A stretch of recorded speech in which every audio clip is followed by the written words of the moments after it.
Welcome to the presentation of a lecture from Gnostic Radio, a free public service from the Gnostic tradition of Samael Aun Weor. Gnosis is the root wisdom of all the world's great religions. Gnosis is a universal teaching of practical science, whose goal is absolute liberation from suffering and the complete development of the human being. This lecture is one of hundreds available as free downloads, podcasts, or transcriptions. Our lectures range in topic and complexity in order to address the many needs of humanity. We invite you to browse our library of lectures to find teachings that suit you. Each Saturday, Gnostic Radio broadcasts live and includes a free online classroom, allowing listeners to see images, read related scriptures, and ask questions of the speaker. To learn how to participate, visit gnosticradio.org. Gnostic Radio is a service of Glorian Publishing, a non-profit organization. The lectures and radio broadcast have been made possible by the financial support of listeners like you. Most spiritual schools recommend a donation of $10 to $20 per lecture. To make a donation, visit gnosticradio.org. Now, with heartfelt wishes for the end of suffering for all creatures, we begin the lecture. May all beings be happy.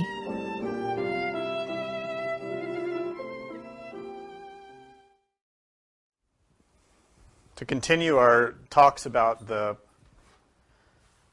reality of death and dying, it's good for us to take a moment and become aware of the physical body that we're all using at this moment. To feel ourselves in the body, to be present here, not distracted, not somewhere else, not carried away by thoughts or feelings, longings or fears, but instead to simply be here, aware of the body, aware of oneself, aware of being aware.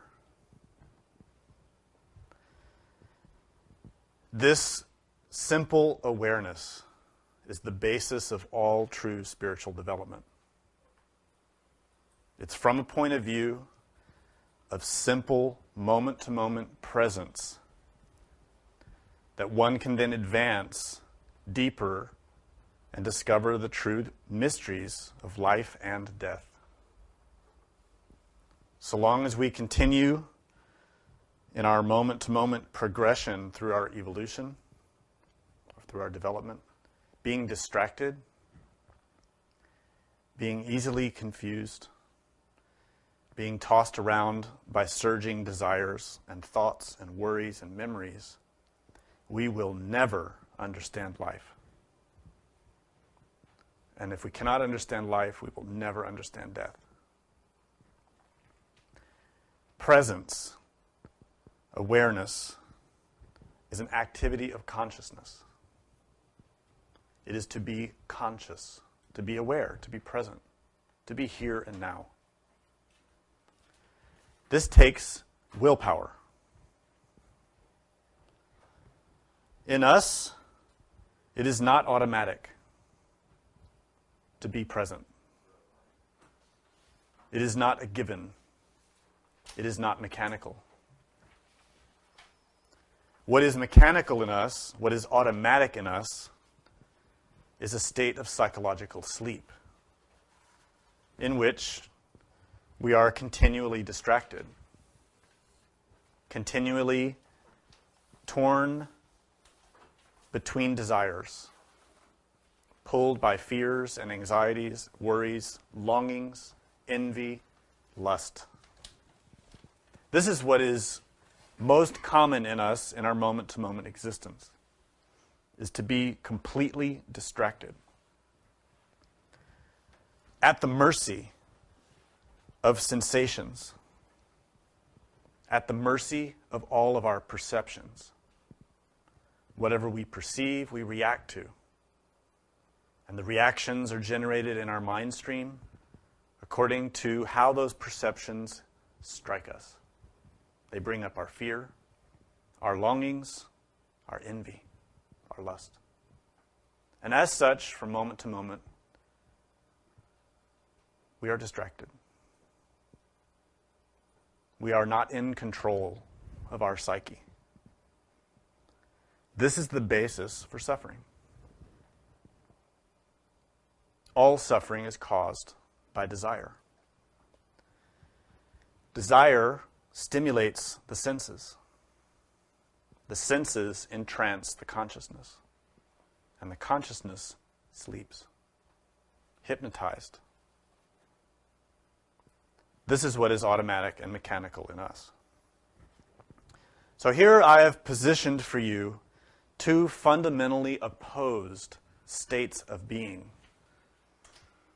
The first is bright, active, cognizant presence, self-aware, self-luminous, self-generating, free of any discursive emotion or thought, naturally, spontaneously happy and content, lacking nothing, desiring nothing, present, complete, whole, at peace. This is consciousness in its natural state, unmodified. This is possible for anyone to experience, provided we know how to train ourselves to pay attention, to not be distracted. The second that I posited for you is the state of distraction, in which we experience all of the fears and terrors and even joys of mechanical life. Being caught constantly in the stream of suffering, craving, and aversion. Caught between conflicting desires. Caught between the pursuit of pleasure and the avoidance of pain. It is a state characterized by all of the sufferings we already know. Fear, anxiety, stress, lust, anger, pride. It is marked most characteristically by a state of complete distraction, a complete inability to hold attention, to relax, to concentrate. It is a state in which the mind is wild. If anyone here has tried to learn to meditate, you can see very quickly how wild the mind is and how hard to tame. And the reason it's hard to tame is because we've allowed that mind to be wild for so long.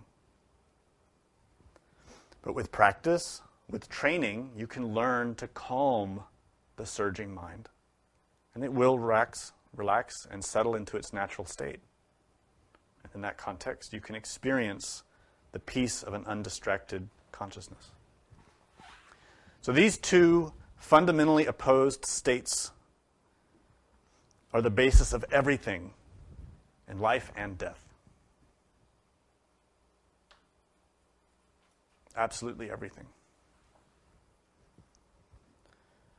In order to have a good life, the basis of all the spiritual teachings are the same. Be content. Learn to love. Don't covet. Don't steal. Don't kill. In other words, basic ethics that when followed spontaneously and naturally in oneself, we stop producing discursive energies in the mind stream, in our life. Killing, stealing, lust, pride, envy, fear, all produce a great amount of discursive, disturbing energy. That's why our mind is disturbed. That's why our heart is unhappy. Because of ourselves. Contrary to that, when we learn to apply those ethics and live them because we know their benefit, the mind naturally starts to calm and relax. And we gain the capacity to start to experience spontaneous joy and peace, which is the natural state of consciousness. These two fundamental positions are up to us. It's up to us and how we use our attention. In other words, the result of our moment-to-moment life depends upon how we use our attention. If our life is full of pain, suffering, doubt, stress, dissatisfaction, unhappiness, it's because of how we use attention. It's because of how we use our consciousness. And thus, the antidote is to learn about consciousness and the mind. To learn how we pay attention. To learn what it is that absorbs our attention and thereby produces suffering. And so that effort requires a moment-to-moment remembrance to pay attention. To watch oneself, to be present in the body. Not distracted, not flying around in the mind, daydreaming. When we're here and now, we are simply here and now. Aware of the body, aware of attention. And that is the beginning place where real change can begin. These teachings are a form of very rigorous training, not of the body, but of the consciousness, of attention. And that training has a single purpose: to guide us out of suffering. And that training has a single point of view, which is backed up by experience, that the cause of suffering is our own self. It is how we pay attention wrongly, what in Buddhism is called wrong view. It is, in other words, a state of avidya, which means ignorance. And this is at the root, the core, the heart of the wheel of samsara. Ignorance. A lack of knowledge. That is not book knowledge, but knowledge of oneself, knowledge of attention, knowledge of consciousness, knowledge of how consciousness functions in nature.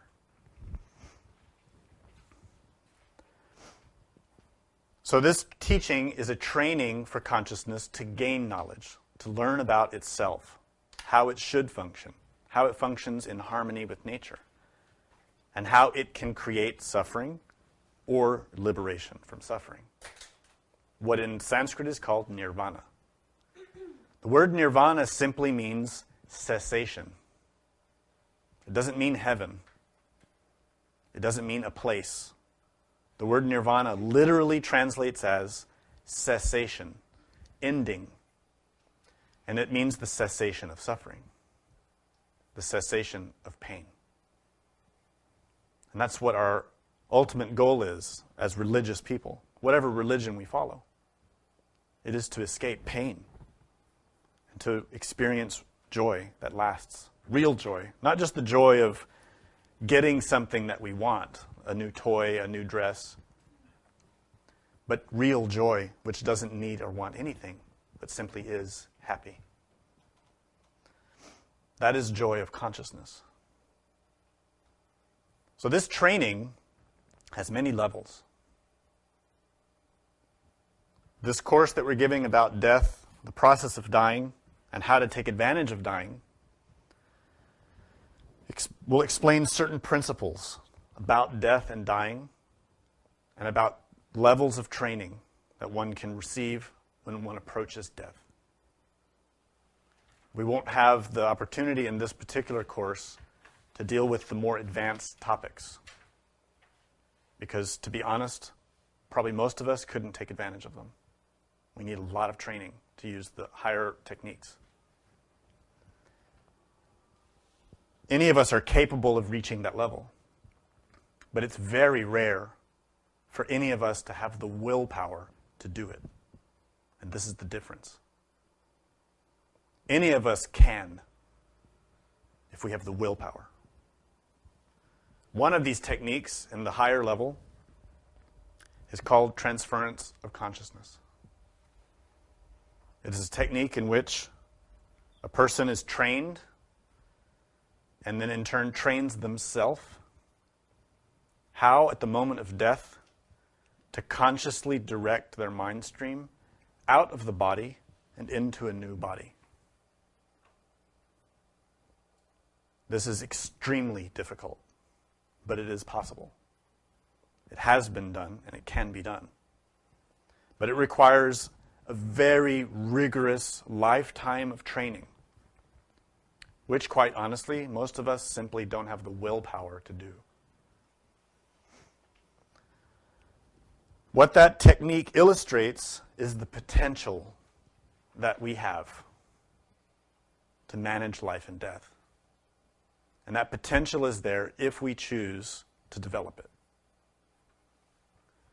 Nonetheless, these teachings can still help us, even if we don't have the willpower to reach that level. Even if our sole intention is to avoid as much suffering as we can. For example, at the moment of death, no one here really would want to go to hell.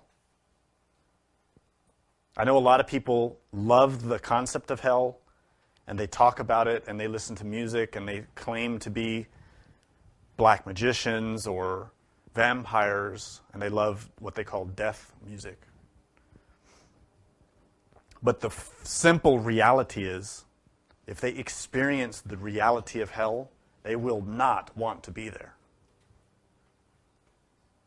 As grave as our suffering can be in the physical world, it is 1,000 times sweeter than the suffering in the lower worlds. And as we explained in previous lectures, hell exists, heaven exists, and we go to one or the other depending on the conditioning of our mind, according to the contents of our mind. In other words, our karma, what we deserve. If we have created a lifetime of suffering for ourselves and others, we belong in hell, so that hell can purify us of that. Because that's all hell is. It's nature's recycling plant, in which the soul is cleansed of all its mistakes and given another chance in centuries or thousands of years of time.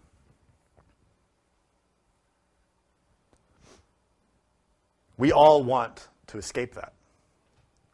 So by application of this science, even if we can't reach the higher level of training, if we at least learn to apply ethics, to change for the better, to not be a bad person, to abandon selfishness, to learn to pay attention and be caring about others, to stop committing crimes, whether in the mind or in the body.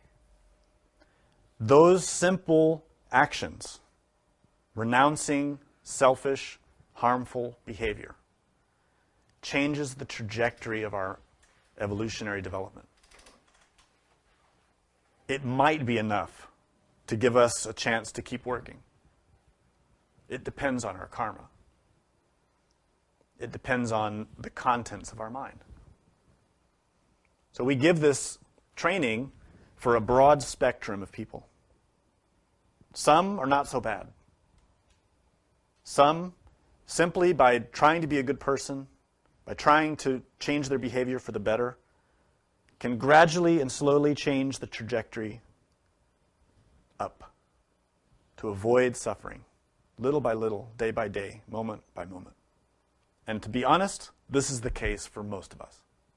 Most people don't have the strong will and the circumstances of life to become a very advanced practitioner. It's a simple fact. It's rare that a person has so much willpower and is so sick of suffering that they renounce TV, they renounce movies, they renounce drinking and smoking and lust, and they give up all harmful behavior in order to dedicate themselves today, every day, exclusively to transforming their mind. If you're that kind of person, then you can learn these higher techniques. And chances are, if you have that type of daily, intense spiritual rigor, you will learn it. But the simple fact is, most of us are not that intense. Most of us do what we can, but we're so afflicted with the hypnosis of life, so deluded by the comforts of life, so entranced by pleasure, that it's very difficult for us to even meditate for a few moments, to even pay attention for a few moments. It's an honest truth. So for these levels of practitioners, there are techniques provided. Like most of us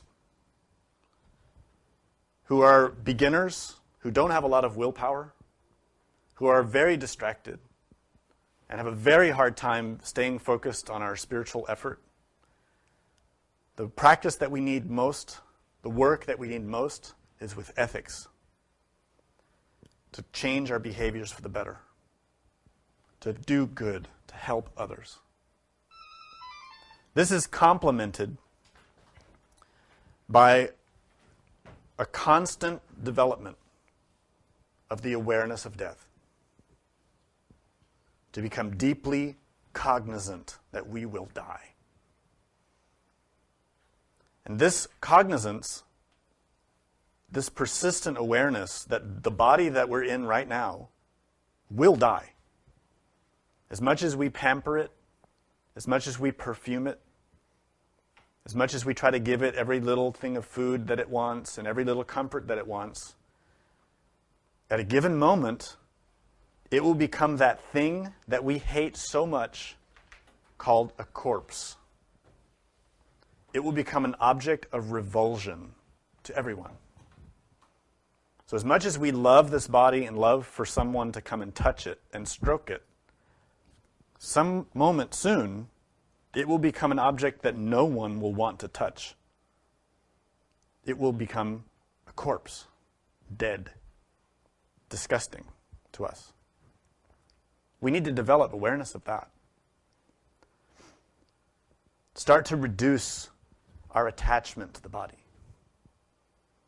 and become aware of its impermanence, that it will die. That awareness extends another step into learning about cause and effect, karma. Learning about how the laws of nature function. And when we do something selfish, such as we act out of anger, we cultivate pride, we cultivate lust, we cultivate envy, that these all produce suffering for ourselves, for others. And by simple analysis in our life of what happens when we do those things, we can, by observation and logical deduction, start to realize that hell is real and that one experiences it according to the conditioning of one's mind. And thereby, if I don't change, I will experience hell. This set of parameters is the basic level of training that has many different forms in different religions. But it is the basic level, the first level. This is the training, type of training in its different forms that every religious person in the world goes through according to the particular characteristics of their own religion. They learn about ethics, they learn about hell, they learn about how to be a good person. And the heart of all that is learning to use attention properly. Some religions do it in different ways than others. Some have decayed and don't have the complete instruction. But in general, this is what we see. If our experience of life is so strong that we've become very sick of suffering and we want more than that, then based on that foundation, there's a greater level of training we can receive. And we've talked about these levels of training in other classes. Greater vehicle and then the tantric vehicle. So there are, in essence, 3 levels of teaching in every religion, in every tradition. In this course, we're primarily focused on the first level, because, to be honest, that's where most of us are. I know everyone likes to think that they're advanced practitioners, but in honest truth, none of us are. And if we think we are, we need to meditate on pride. There are simple tests that we can apply to ourselves to discover if we are, in fact, advanced practitioners. The simplest one is this. Do we fall asleep? Ever? If we fall asleep, we are not advanced. I mean falling asleep right now,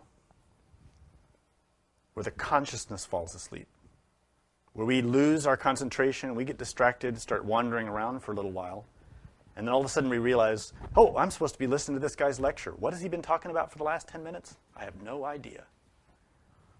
That is a state of sleep, where then we snap out of it. Another level of sleep is when the physical body sleeps and we lose complete cognizance of our self-consciousness. And then minutes or hours later, we suddenly realize we're in bed and we've been sleeping. And maybe there's a vague memory of a dream.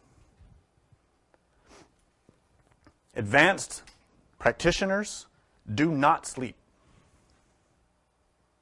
They maintain a continual cognizance of their attention, even when the physical body is asleep.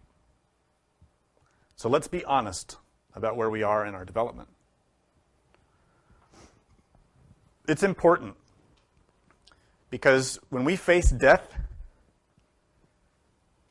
this artificial notion of being advanced or beginner means nothing.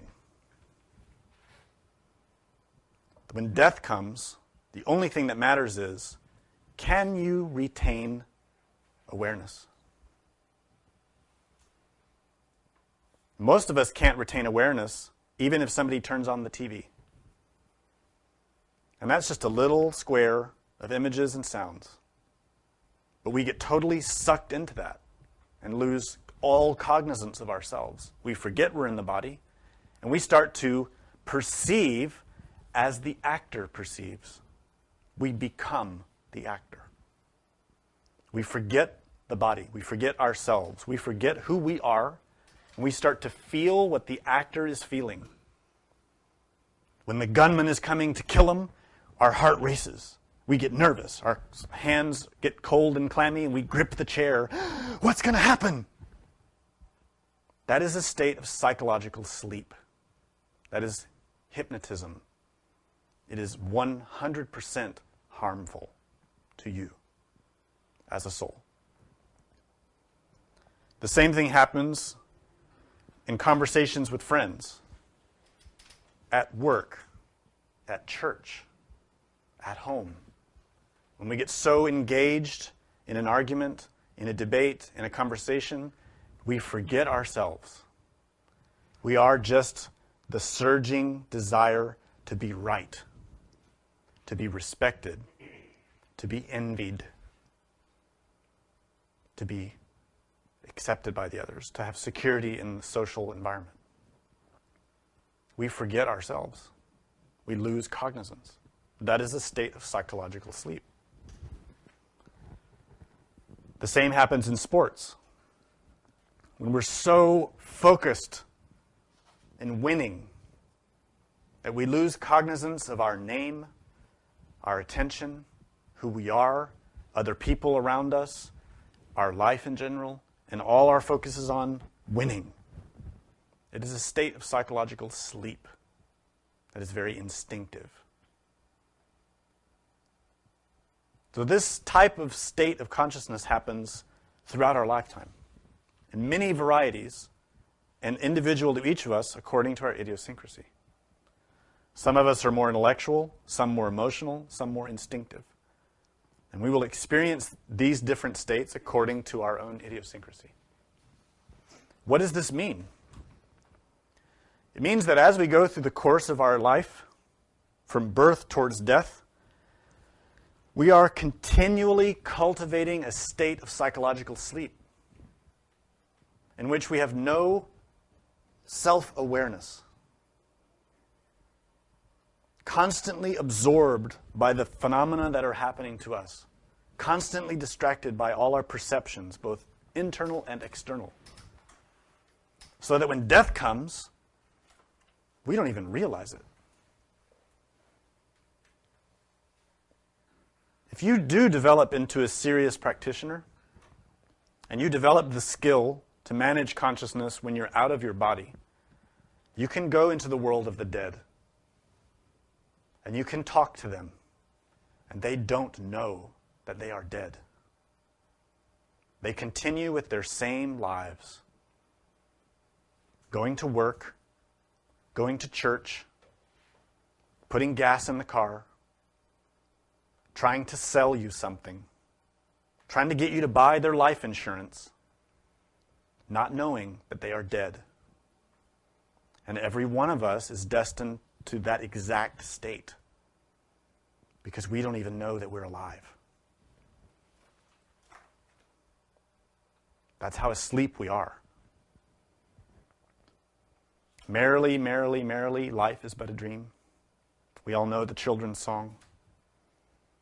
For us, life is that. It's just another dream. We have no cognizance of it. This is why we study the tree of life, the Kabbalah.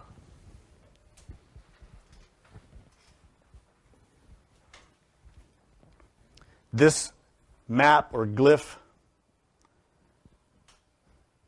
symbolizes structures in nature and in our soul. We've explained to you in many lectures about Malkut, which represents our physical body, and that the physical body is born and dies. But the energy that inhabits it does not die.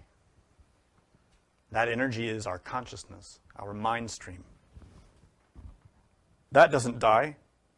It progresses according to the trajectory of its karmic flow. That is, if in moment to moment we are cultivating more and more lust, more and more pride, then our karmic flow will proceed according to that trajectory to deepen pride and lust. In other words, our trajectory is going downwards into klipot, where we can be with all of those who are very proud and lustful, which we call demons. That is the natural trajectory of that cause and effect relationship. But if instead in our life we are renouncing pride, lust, envy, gluttony, laziness, etc., we are changing the trajectory of that mind stream towards those who are free of pride, lust, fear, envy, which we call angels or masters. This is a moment-to-moment choice we make according to how we react and handle our consciousness. So what this glyph shows us are all the levels of nature. Superior levels and inferior levels. Heavens and hells. It's all very interesting. And as beautiful and complicated as nature is physically, it is far more beautiful and complicated in all the other dimensions. This is not something easy to grasp. Don't think you can study this for a couple of years and understand it. You cannot. This map is only a symbol. Every one of these spheres is a world, but every one of these worlds has worlds in it. Like in our physical world, it's very complicated. We can go to the macro scale and look at universes, galaxies, solar systems, and it's overwhelming. That's just physically. But that scale goes all the way down to the atoms, to quanta, and it seems completely contradictory to everything else. So we see many dimensions, levels, in just physical matter. So what about in the fourth dimension, the fifth dimension, the sixth dimension? It's very complex, very beautiful, very sophisticated, and no book, no graphic can teach it to you. You have to experience it to understand it. Nonetheless, all of that, everything that exists, is empty.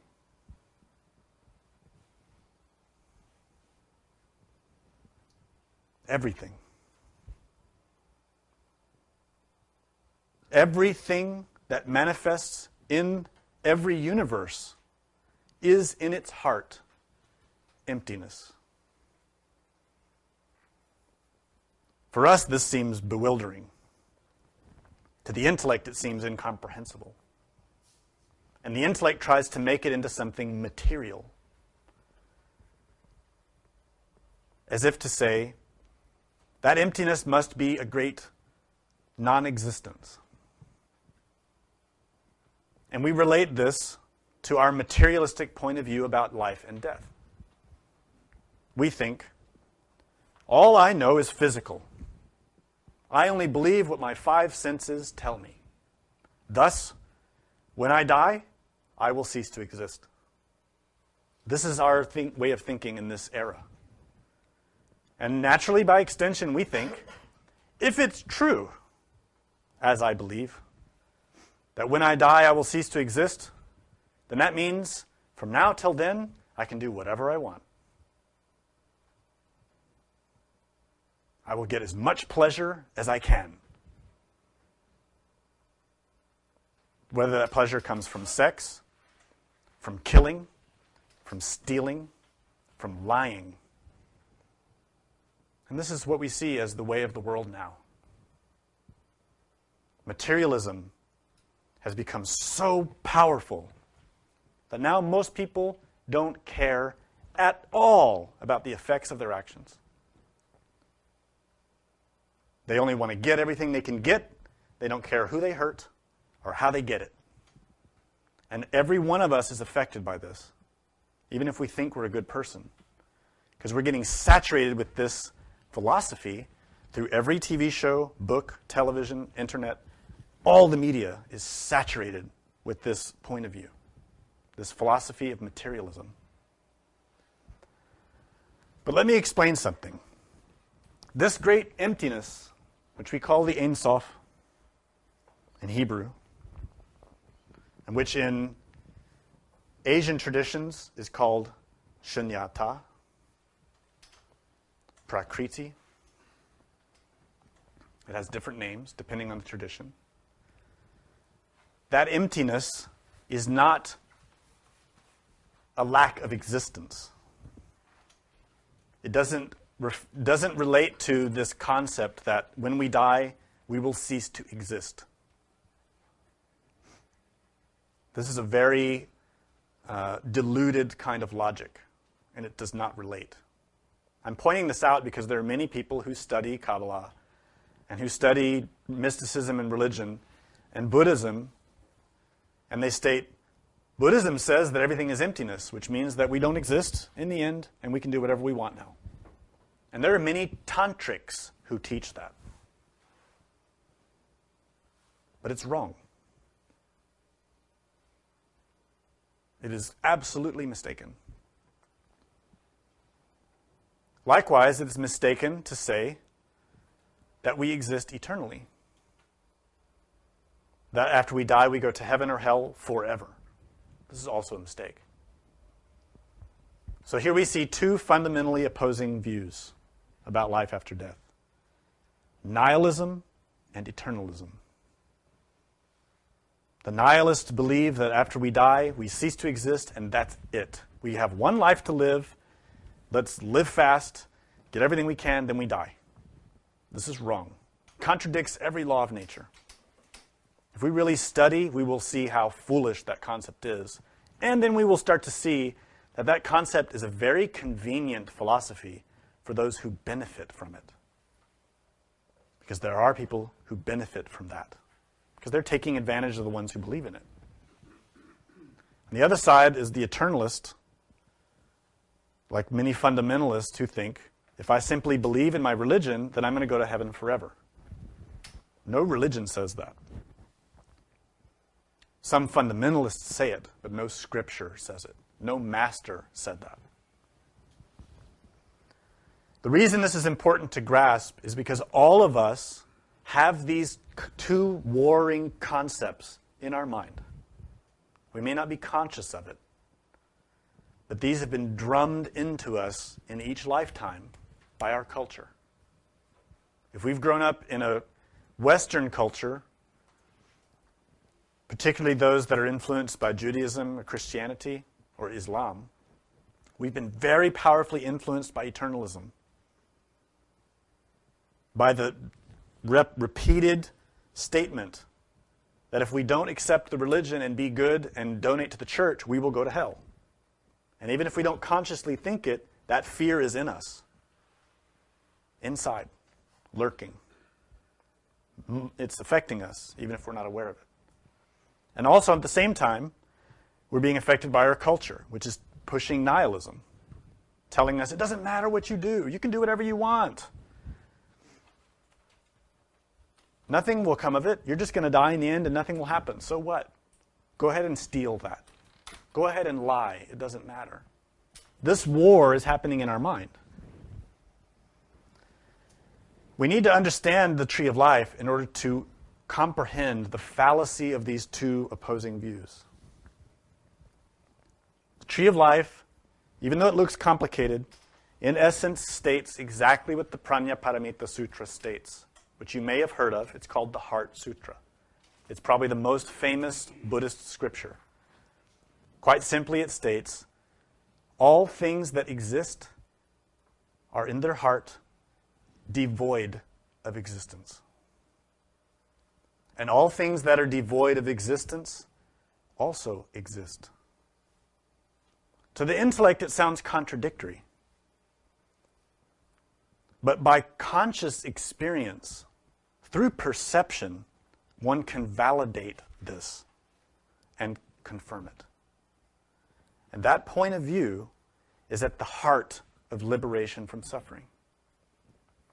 And it begins here and now by analyzing the body. This body, by all perception, exists. But even if we apply just a scientific model to it and start looking at the science of it, we can see that really the body is mostly empty space. If you look into the atomic structure, most of the body is empty. But that isn't the ultimate meaning of emptiness. That is a more superficial level. The real meaning of emptiness is it lacks inherent existence. What does this mean? It means the body is dependent on other factors in order to be here. It is interdependent. It doesn't exist on its own by itself. It is impermanent. The body depends on a huge mass of very complicated circumstances in order for it to be here and now. And yet we have no cognizance of that at all. None. All the laws of nature must be stable and in place. Everything. It needs an atmosphere, it needs gravity, it needs magnetism, electricity. It needs this planet. It needs food, it needs water, it needs air. It needs all the minerals and chemicals. Hugely complicated circumstances. And it needs a consciousness to work through it. It needs a mother, it needs a father. So many things. The more you get into it and analyze, you realize it's truly a miracle that any of us are sitting here now. It's miraculous. And yet we take it for granted, and we abuse the body. And we only want to use it for pleasure, not for its true purpose. The deeper and deeper and deeper we go into that type of analysis, according to this training, eventually we start to analyze what is the ultimate root of my experience of the moment. It isn't the body. The body's impermanent. I will cast it off and take a new one, just like every other living thing does. What defines my experience is my consciousness. But what is that? And when we start to inquire within, we start to see, can we find the mind? Can we really find self? Where is it? What characteristic does it have? What can you identify and point to as self? If you start to look inside for where your thoughts come from, where your feelings come from, where the potential and possibility of perception comes from. That type of analysis is an ancient tradition of meditation, mostly known in Buddhism and Hinduism, but it also exists in the West. Descartes used this technique. And it's how he arrived at his famous aphorism, I think, therefore I am. That was his conclusion, that the basis of being a living being, a sentient being, was the capacity for thought. But he was mistaken. He didn't go far enough. When you go beyond thought, you can start to penetrate the root of real existence. That's what this tree of life shows us. It isn't the body. It isn't the vital body. It isn't the emotional body. It isn't the mental body. It isn't the causal body. It isn't the Buddhic body or the Atmic body. It isn't even the Trikaya, the Nirmanakaya, Sambhogakaya, or Dharmakaya. These are all the bodies of the being. None of those are the ultimate nature of consciousness, the nature of being. The ultimate nature of being is the absolute, the emptiness. And that's what the Prajnaparamita was teaching us. Form is emptiness, and emptiness is form. It's stating what's shown here on the glyph of the Tree of Life. The absolute, which is uncreated light, pure potentiality, unmodified by any state at all. A pure, simple potentiality. That becomes what is. And what is that. That ultimate root is the emptiness in all things. It is something, but it is not nothing. It is not anything that can be conceived with the mind, but it is something. In its heart, in its essence, it is purity. It is pure happiness. It is the ultimate state of existence, pure joy.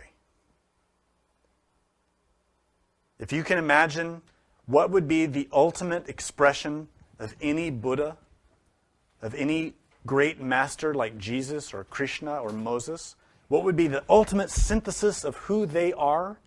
It is that. Nameless, faceless, pure love. Pure knowledge, but beyond knowledge. It is indescribable.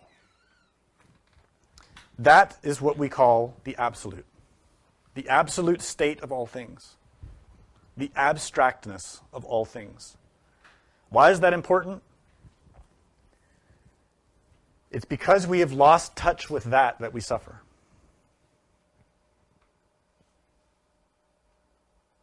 A Buddha has regained touch with it. And there are many levels of Buddhas, or masters, or angels. You can use whatever word you want. Many levels. But even at the beginning level, a Buddha or master has at least touched it. And that's what changes them. Because they start to see the fundamental ignorance that all of us have. It is ignorance of that, our true nature. And then they work intensely to break the hypnotic ties to all matter, so that in the end, they are a pure expression of that. And the purest levels of that are here in those Trikaya, three bodies of the Buddha. These are different expressions of the highest level of gods in any universe. The highest, purest, most profound intelligence and love that we can possibly imagine.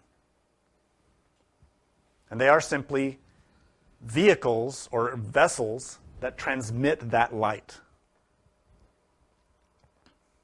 That potential is in us. This is the importance of death. Is that death provides an opportunity to realize it. To understand that, we need to understand these three parts of our psychology and train now to comprehend the difference between them. This is what we talked about in the previous lecture. Essence or consciousness is what we use for attention. It is the purity of the consciousness that remains for us, which for us is quite small. Because over the centuries, as we become identified with discursive, selfish feelings and thoughts, we have trapped our consciousness or essence into ego. And that's where most of us is trapped.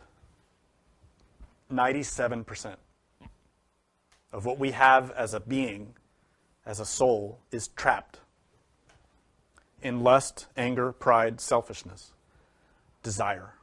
There are different names for this in different religions. We call it ego, which means I, because that sense of I is that. In the absolute, there is no sense of I. In a great Buddha, a great master, there is no sense of I. They are a true individual, but not selfish, not self-centered. Their whole attention is on you. And then acting as a vehicle for either one of these is personality. We explained all that in the previous lecture, but we need to remember it because we're going to get a little more technical into what this means.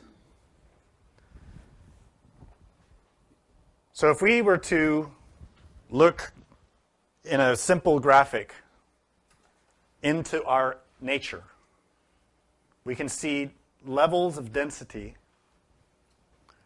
within us. The most dense part is our physical body. And unfortunately, most of us think that the physical body is our true identity. And this is why we follow nihilism. We think the physical body is it, and when we die, we're done. That's our life, we're finished. Of course, this contradicts every law of physics and nature. What allows us to have the physical body, what activates it, what gives it the possibility to move and to perceive is the vital body. The vital body is the body of qi, or qing, body of energy. It is the energy in the physical body. It is the fourth dimensional aspect of the third dimensional physical body. The vital body is just the superior part of the physical body. Really, they're one. But we separate them because here in the third dimension, most of us cannot perceive the fourth dimension. We've lost that. We used to have it, but we lost it. But in terms of nature's laws, these really are one level. They're very closely related. And inhabiting the physical vital body is what we experience as our inner self. Mind, heart. In Buddhism, these are not separated. Mind, heart are considered one.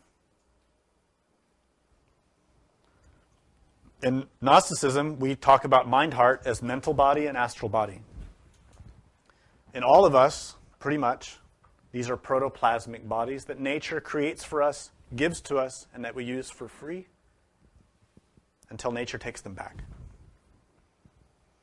These are what we experience as mind, emotion. They are the vessels that we use when we dream. They are the vessels we're using right now that reflect thoughts into the brain and reflect feelings into the heart.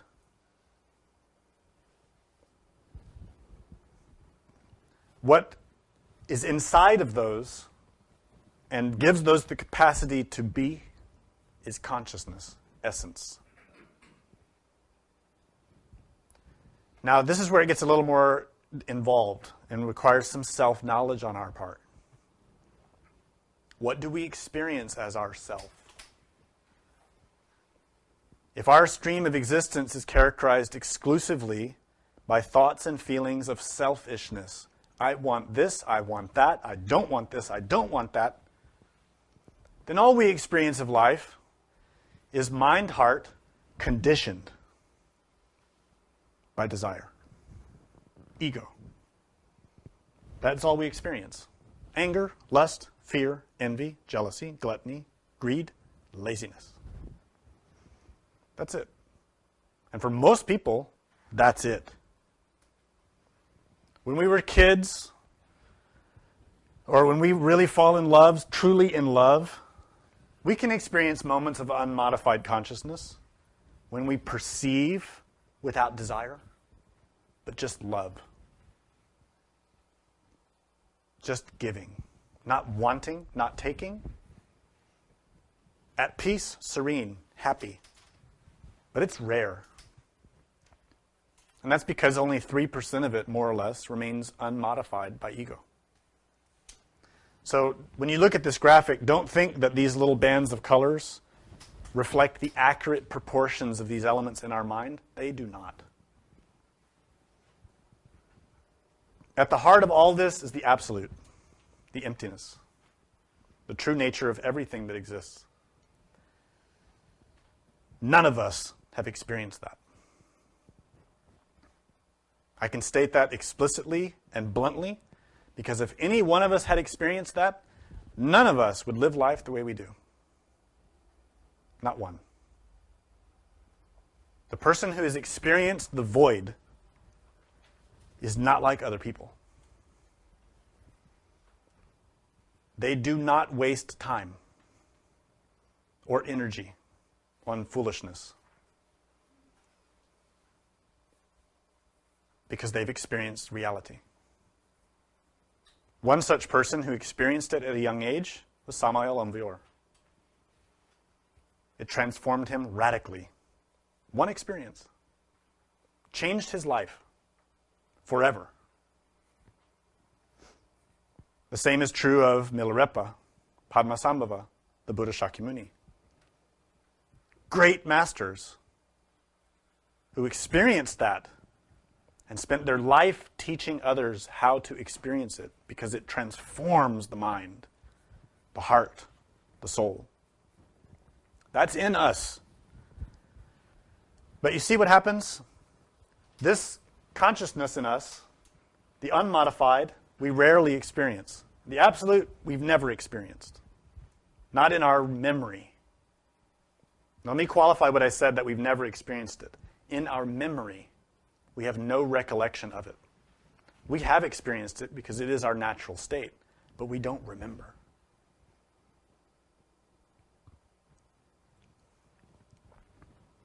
What we experience is the mind-heart, but conditioned. Not the mind-heart free of affliction, but conditioned by affliction. So our mental and astral bodies are afflicted or conditioned by pride and lust and gluttony and envy and all of that. Desire. So from there we perceive outwards through the vital body and its four ethers, which reflect and transmit the data that we receive through the senses. The physical body interacts and acts as our interface with the external world. And in the midst of this physical and vital body, between the mind-heart, is personality that we build in each life. It is with our name, our look, our culture, our language, our tastes, everything that we are as a physical person now, the way we use our language, all of that which we described in the previous lecture. So we go through our life from moment to moment as this mind-heart, surging pride, envy, gluttony, and lust, etc., trying to get more of it through the external world and to the internal world. In other words, we never look inside. Our attention is out. from the mind-heart out, not from the mind-heart in. So then we die. Physical body and vital body are discarded. Personality goes with it. That thing, that mask of personality that has our name, our history, our culture, is tossed aside. And the moment of death, what is projected out is mind, heart, consciousness. Stuck together by karma.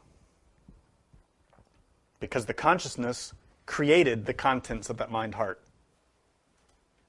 The consciousness inside of it interacted with nature in order to produce pride and lust and gluttony and envy and greed.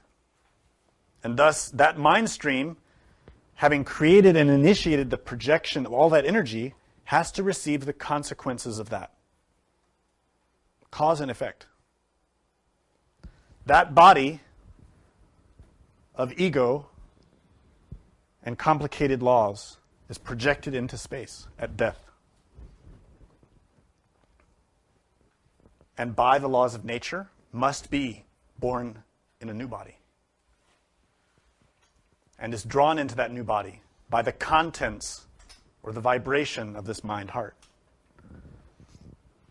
If we are, as a psychological entity, primarily experiencing in our life now lust and anger and pride, those are the qualities that determine our next birth. It isn't our good intentions.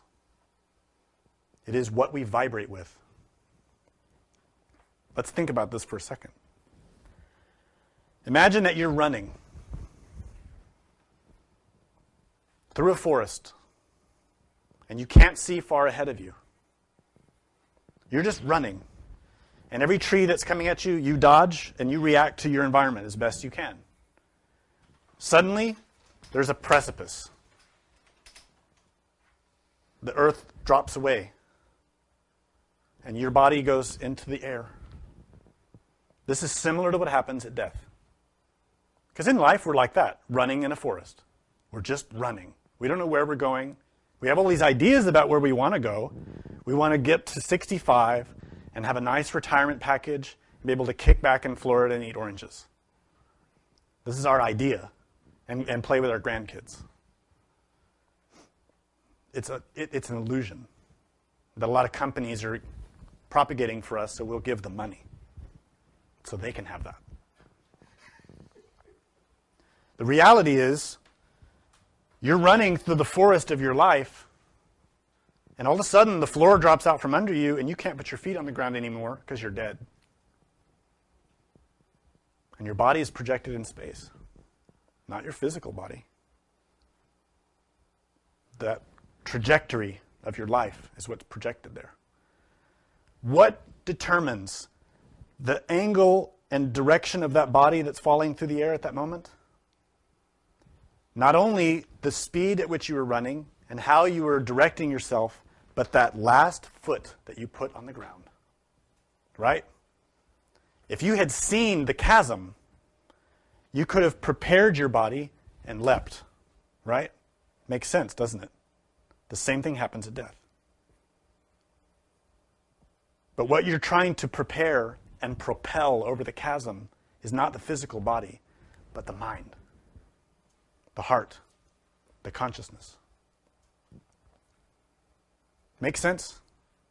Simple in concept, very difficult to do in practice. Let me tell you why.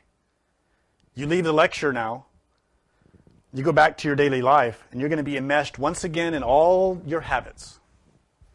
Distracted by taking the train, by driving your car, distracted by all the things you have to do today. Your friends are calling, your parents are calling, you got to do this, you got to do that. You're dead. You didn't realize it. You missed your chance. That's how it happens. We have to learn to train the mind, the consciousness, the heart, the body, everything, to be constantly watching every perception that arises to us, so that when death comes, we're not surprised. That's why we study the betweens. Took me an hour to get to this point. This is what the lecture's about right now.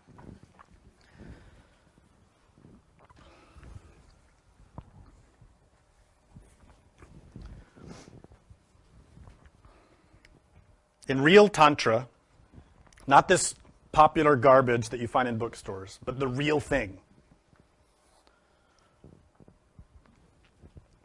there is an extremely important scripture that is memorized and prayed and studied throughout life by every practitioner of real Tantra. And it is called the root verses of the six betweens. It was composed by Padmasambhava, who brought Tantra to Tibet. He is a very great master.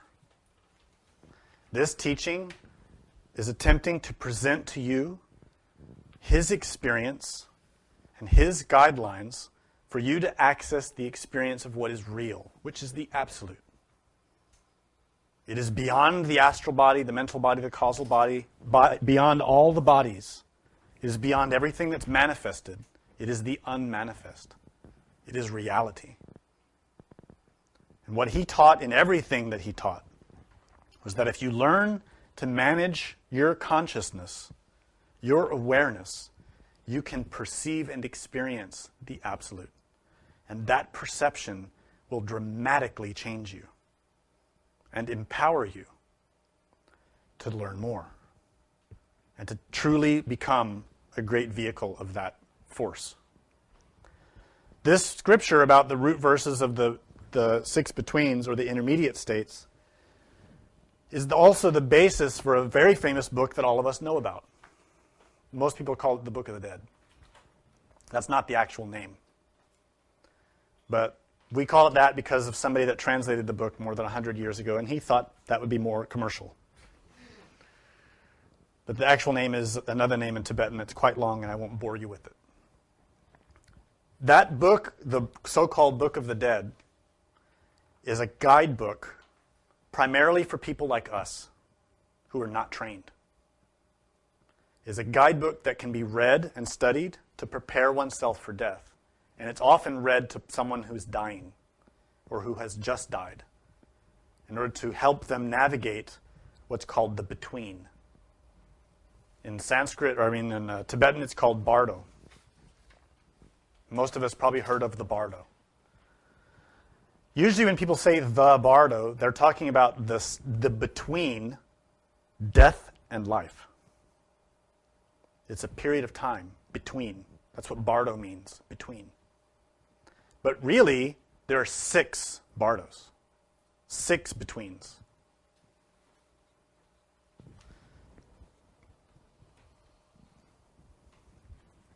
The first one, and for the moment the most important, is the between that we're in right now. It is that time, that space between birth and death. So all of us are in a bardo, a state of being, which we call life. But really, it isn't living, because we're asleep. We're living, quote, a state of continual delusion, of hypnosis, where we are entranced and hypnotized by the contents of our own mind stream. We are entranced by our envy, by wanting what others have.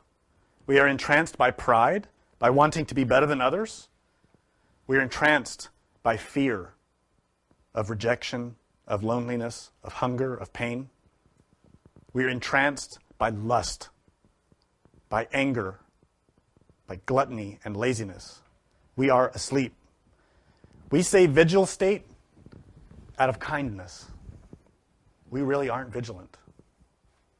We're living a dream.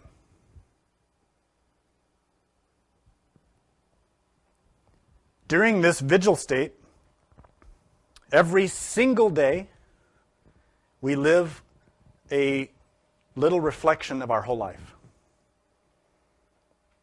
In the esoteric tradition, we state that each day reflects the contents of one's whole life.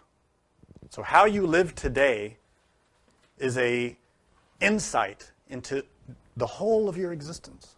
So then you can look at your life. How have I lived today? And that will tell you how your whole life will boil down in a mathematical equation. Now, if today you've been distracted, asleep, anxious, worried, angry, rushed, stressed, in other words, feeling a lot of discursive emotion, that will be the synthesis of your whole life. That's why we work to change today. This teaching is about being in the moment and transforming the moment into something better. Making that vigil state into true vigilance of one's own mind stream. Truly vigil, truly aware and watchful, and doing what we can with our will to be the best person we can in every interaction with everyone and in every interaction with ourselves. Each day is a microcosm of our whole life. So at night, when we fall asleep, it is a reflection of when we will die. And that's why the Tibetan masters state, if you want to know what happens when you die, look at what happens when you go to sleep at night. If you lose all cognizance of yourself when you go to sleep at night, you will lose cognizance of yourself when you die. That's why we train in dream yoga. In the West, they call it astral projection. That's because the dream state is the second between.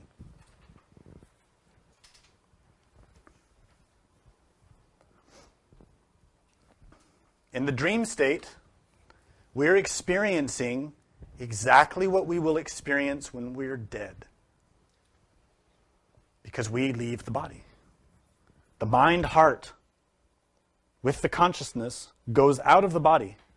The physical body and the vital body stay in the bed, recharging, resting, healing. The consciousness is projected into the world of dreams, the fifth dimension. And our experience in that time and place is characterized by the conditioning of our mind. We dream what is in our mind. We dream according to our state of consciousness. If we're having nightmares, it's because our state of consciousness is in hell.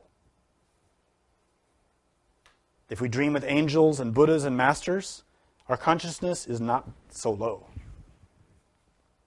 If we're dreaming that we're at work and that we're chasing women or chasing men, or that we're having sex all night, or that we're killing people, or we're being chased and pursued, we're in hell.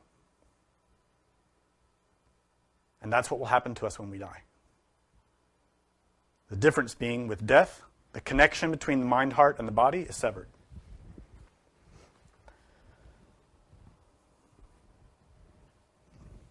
The third between is a state of meditation.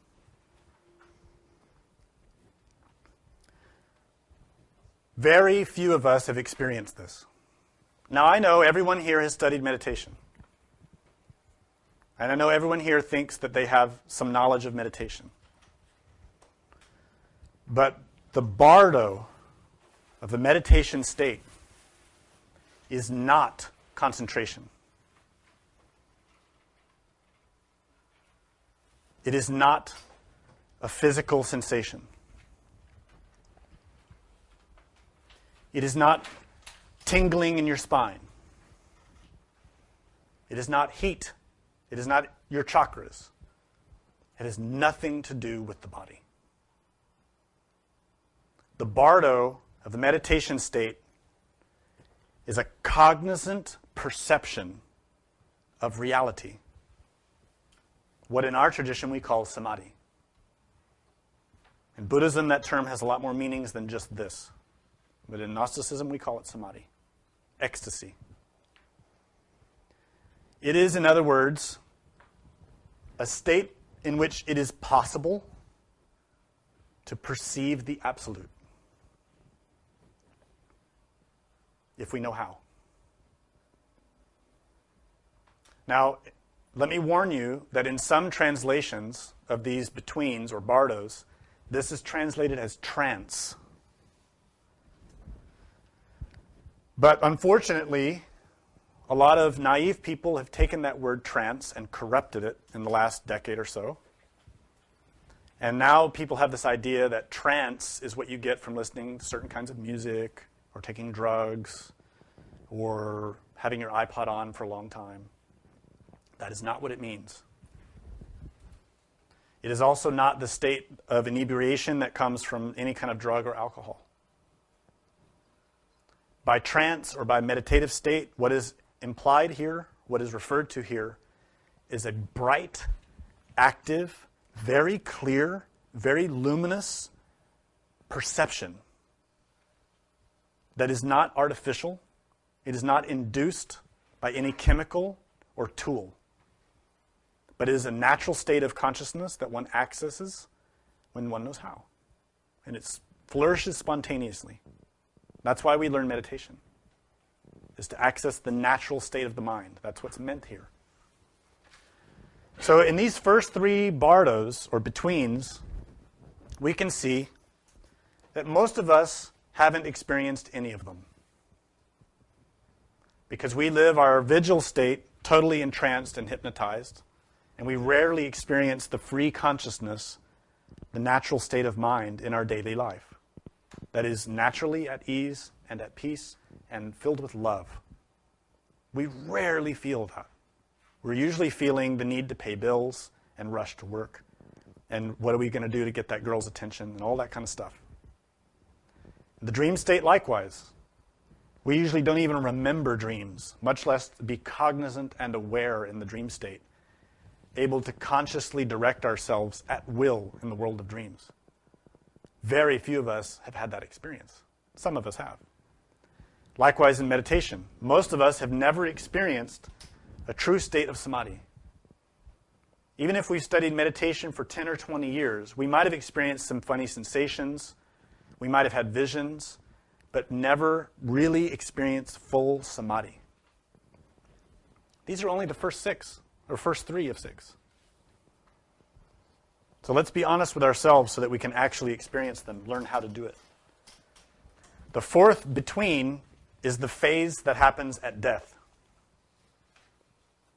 Everyone here has experienced that, but not cognizantly, not consciously. The fifth is reality. And the sixth is rebirth. So we see two groups of three. Vigil, dream, and meditation are states that we experience during so-called life. The next three, death, reality, and rebirth, happen between lives. The reason Padmasambhava taught these six betweens and explained them is because through training, you can learn to take advantage of them. These are all moments at which, if you harness consciousness, you can learn something. You can transform your existence. But you have to know how to do it. It won't happen on its own. You have to know how. So he wrote this scripture. He says, "Hey, now when the intermediate state of living arises before me, I will abandon laziness, for which there is no time in this life. Unwavering, enter the path of learning, reflecting, and meditating. And taking perceptual experience and the nature of consciousness as the path, I will actualize the three bodies of enlightenment. This once that I have obtained a human body is not the time to stay on the path of distractions." So this is the instructions for the first bardo, which is our physical life. It's only a short paragraph. But if you really contemplate it, study it, put it into practice, it will change everything for you. It's not complicated. It's not intellectual. Your intellect will say, this is boring. It's not for the intellect. It's for the consciousness. And what it's saying is simple. Don't be lazy. Study yourself. Reflect on yourself. Meditate on yourself. Take perceptual experience and the nature of consciousness as the path. That is the essence. Take perceptual experience. In other words, everything that you see and perceive, take that as your gnosis. Comprehend everything. Don't be distracted. That is the essence of the entire Scripture. Learn to be present at the gate of the senses, watching. This is what's explained in the Bhagavad Gita by Lord Krishna. To be a gatekeeper. To be at the gate of the senses continually, in charge of what comes in to the mind. Exercising your will. Perceiving consciously everything. And taking the nature of consciousness as the path. This is a little deeper. It's not only to be taking everything in consciously, but also being conscious of how you do it. In other words, observing the observer. Now, I know some of us get a little confused sometimes about this split or division of attention. And we talk about it in contradictory ways, but it's really one thing. It is an all-embracing cognizance, inside and outside. It is an embracing of cognizance that doesn't divide, but embraces. That sees everything. And that takes training. This essentially continues and gets deeper as you read the Scripture and go through all of the bardos or betweens. I'll let you study this on your own time. What I basically want to point out is the essential nature of preparation for death is to train the consciousness to be present, to take all perception and transform it consciously. This is what we call in this tradition transformation of impressions. The first step is that we learn to be cognizant, self-aware. We call it self-observation. This is combined with a deep remembrance of being here and now. Remembering that we're in the body. Remembering God. These are really one thing. But we use these terms from the fourth way schools because they're very convenient. This type of self-awareness has to be very persistent, continual, always ready and listening, observing, absorbing, taking in. And whatever arrives in us, we comprehend that because we're consciously accepting it. And this is that transformation that has to continually happen in us. You're not going to learn this in one day. You probably won't even learn it in 1 year. But think on the value of this. If you study this and reflect on it, you will see how valuable it is. How valuable it would be to reach the moment of death and to be able to pass through that gateway cognizantly and to have some will or influence over what happens when you die. How valuable is that? This especially becomes valuable when you start to reflect on the nature of death, the nature of hell, the nature of heaven, and future existences. You start to realize, I really don't want to go to hell, especially once you've had experiences of it. Personally, I have experienced it. I don't want to go there. It's horrible. It's far more horrible than the Catholics or Christians or Buddhists or anybody ever said. They always use these terrible analogies to try to scare us. But let me tell you, the experience of it is far worse. I'm not saying that to scare you, but to get you to realize this is real. It isn't just belief. It's real. We need to learn that. We need to change. When you realize how valuable this knowledge is, that it can help you transition through these phases, death phase, reality phase, and rebirth phase, you can have an influence there. You can pass through them consciously and thereby achieve a better birth. In these phases, death, reality, and rebirth, we as a mind heart, as an essence or ego, are passed through these phases depending upon our karma and depending on our state of consciousness. If we pass through them the way we are now, completely asleep, we won't have any cognizance of what happens. And whatever happens to be surging in our mind stream during that transition is what will determine what birth we'll take. It'll have a huge impact, especially if our death is traumatic.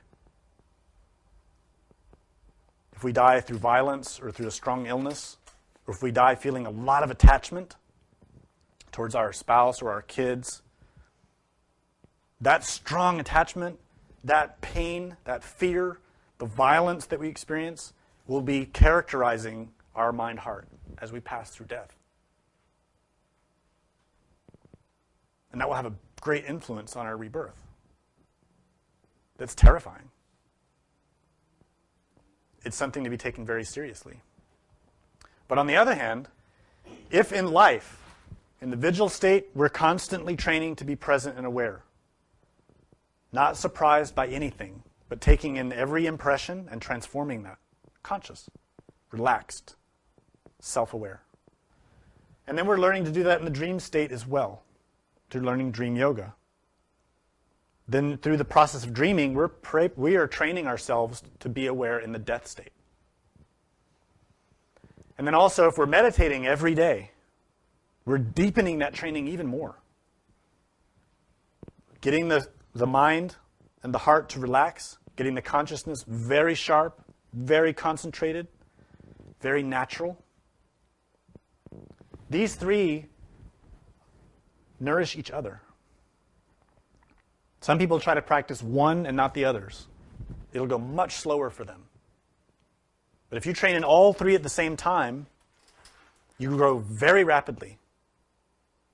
You will learn a lot fast. It's not easy, but you can do it. That way, in training in these three states, vigil, dream, and meditation, when the moment of death comes, you have the possibility to retain that training, to have the tools at your disposal. There's no guarantee. It depends on how good your training is, how well you've trained yourself. That's not dependent on me or any school or any book. It's up to you. We provide the instructions, but you have to implement them. If in that moment, when death comes, you are capable of transforming that impression without attachment, without fear, without resistance, without craving, then you can harness that energy. This is the basis of Tantra. To harness the flow of existence and transform it into a force of good. In the phase of death, there is a period of time when, after the consciousness is severed from the body, there is a period of time that's different for everyone. It can be as quick as a moment. It can also last for days. It's this phase called the death phase. It's the after-death phase. Most people say its average is 3 days. It really depends on the person and the nature of their mind stream. During that phase, that consciousness that is freed from the body has the potential to learn a lot about itself, to establish itself cognizant in the state of death, and to harness that. It isn't you with your name now. It is you who you really are. And that's part of the danger, or part of the difficulty. What we have to learn in these first three states, vigil, dream, and meditation. To learn who we really are. To disassociate our attachment to the body, to the personality. Because really, we are not such and such a person with such and such a name. We are not from such a country, with such a language and tastes and interests. That's all personality. That will all die. But we don't know it. That's the first part. Training ourselves to be cognizant of who we really are. That reality of who we are is also not the astral body. It is not the mental body. It is not the causal body. It is that which is in the deepest part of us. That's what this teaching here states. At the fourth paragraph, talking about the time of death, he says, "Now when the intermediate state of the time of death arises before me, I will renounce all attachment, yearning, and subjective apprehension in every respect. I must undistractedly enter the path on which the oral teachings are clearly understood and project my consciousness into the uncreated expanse of space. About to lose this compounded body of flesh and blood, I will realize it to be impermanent illusion." That uncreated expanse of space is the absolute. It isn't space with stars and galaxies. It is the space of the absolute, which is inside.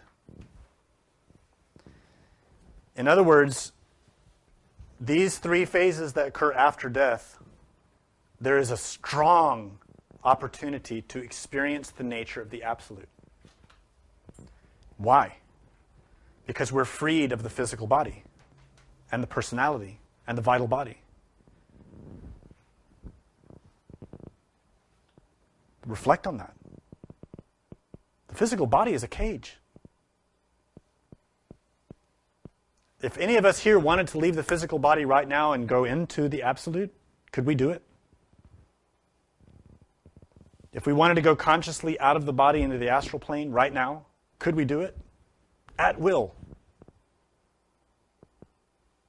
Samael Aun Weor told us to be an actual magician, a theurgist, a tantric, you must have that. Most of us don't.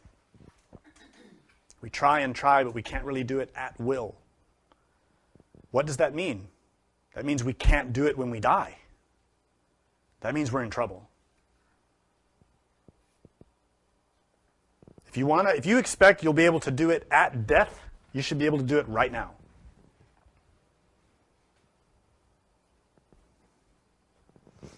This is how serious the training is.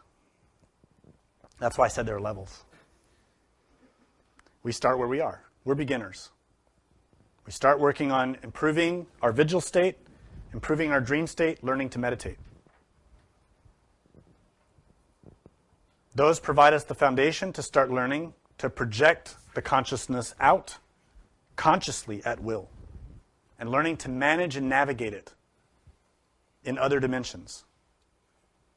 And having gained that skill, it isn't just to go and spy on our neighbors or go investigate certain temples that we happen to be interested in or try to get powers. That isn't the point. The reason we need to develop the skill, the ability to navigate the consciousness out of the body in other dimensions, is so we can do it when we're dead. Because chances are, as serious as we are, chances are we won't reach full liberation in this life.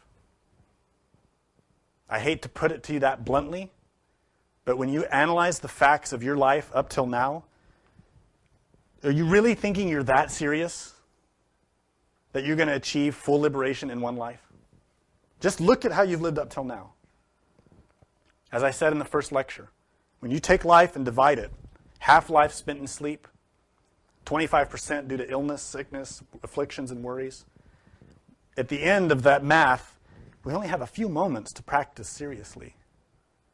And most of us squander it. We'd rather watch football. So let's be honest with ourselves, sincere. chances are we need another body. Chances are. According to our karma, according to how lazy we are, we probably will need another body to work. But if we squander that chance, and at death we're totally absorbed in our pride, our ambition, thinking we're a big shot practitioner when we're really not, we'll waste it. And we'll be born somewhere where there is no teaching, and we won't get it. Or we'll be born with afflictions that will impede our progress.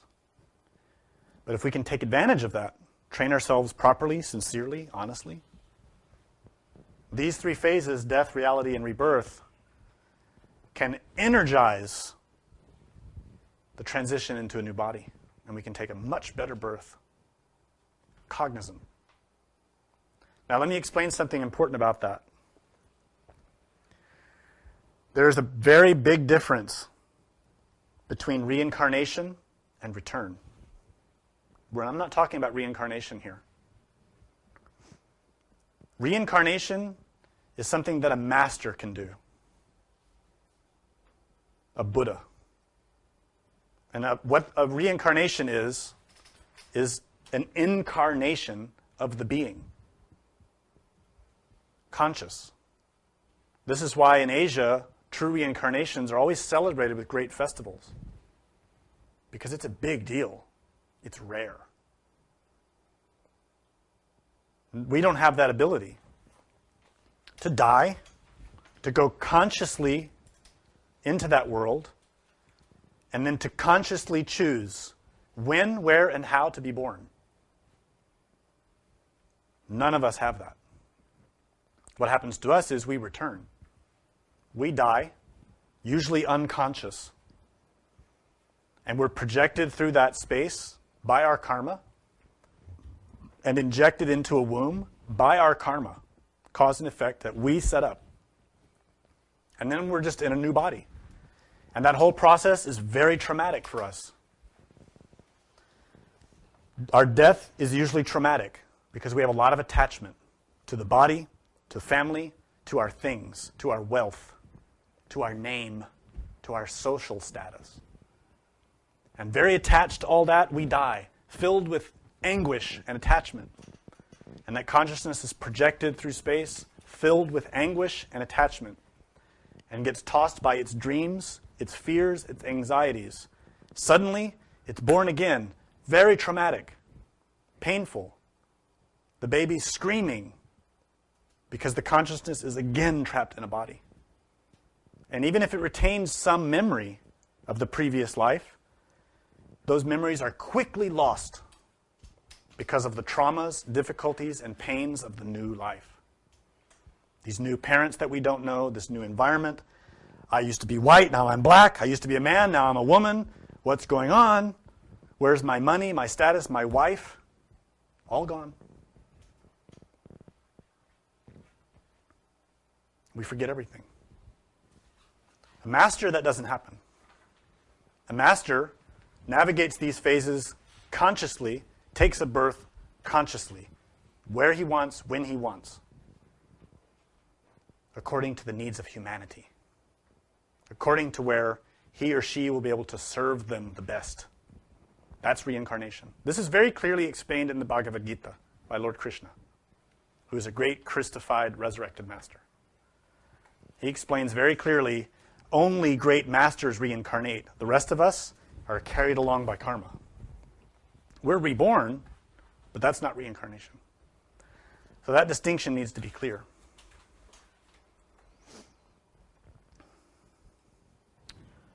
I had a lot more to say, but we better stop. Any questions? You said, what was the phrases, Bodhisattva would take a straight path and denounce nirvana. And you said nirvana is a state of cessation. Right. I understand. Well, the word nirvana is like many other words that we use in this tradition. It has different applications depending on the context. Strictly translated, it means cessation. So the primary meaning of nirvana is psychological. But like the word heaven, that psychological meaning has a correspondence to matter. What that means is you can't enter the place nirvana unless your mind vibrates at that level. So that means you have to have achieved nirvana psychologically to have the cessation of suffering in yourself in order to be a being who lives in the place nirvana. So it's both. It's a psychological state, it's a place. But they're intimately related. We can visit, just like we can visit now, by modifying and managing our consciousness, our attention. If we learn these techniques, for example, let's go on a retreat. We'll go on a retreat, we'll eat really good food, we'll get really relaxed, we'll be around people that we like, we won't be in any danger. We'll be in nature, it'll be a beautiful place. We'll be very relaxed, won't be worried about bills or about our job or about anything. We'll just be present and attentive and in the moment. We'll start to experience bliss. Oh, I wish it could be like this all the time. Why can't we live here? Why don't we open our own retreat center? I want to feel like this all the time. That is a state of cessation. It's the cessation of our day-to-day suffering. So that's a little vacation. But it isn't our reality. And nirvana is like that. Nirvana is in the heart and mind. Another question? In the back? Yes. On the site, I read a quote of Master Samael Aun Weor. Roughly, he said, "One can continue the great work after death. Obviously, it means if we retain consciousness at the moment of death." Is he referring to the continual destruction of the ego in the afterlife, or is he referring to continuing the work in the next life at the level we left off in this life? Excellent question. The Master Samael stated very clearly that we can continue the work on ourselves after death. So the question is, can we do that? Is that what I'm talking about? And does it mean that we can continue working on the ego in the death state, or that we take another birth and have an opportunity to continue at the same level at which we are now? Well, the whole thing depends on our karma. It's really up to us. When he stated that we can continue our work after death, he means that if we are capable of retaining cognizance while out of the body, separated from the body, then when the body is dead, we can keep working. The same way we can work now in the astral plane. But what is the nature of that work? It is to gain self-knowledge. When you're working on yourself out of your body, this is the primary work.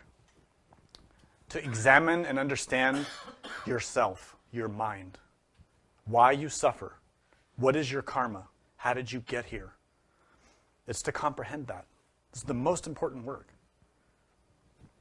That work can continue after one is dead, if you're cognizant. Likewise, if you have that skill and you have the karma, in other words, you have the capital with which to pay for it, you can take a new body that will give you the chance to continue that work. But if, for example, you may have done the training, but you didn't help anyone in your life, you did a lot of work on yourself, but you didn't do any sacrifice for others, you probably won't get it. Everything costs something. That's why we study 3 factors: death of the ego, birth of the soul, sacrifice for others. These 3 need to be in very powerful equilibrium with each other every day. Sacrifice is extremely important.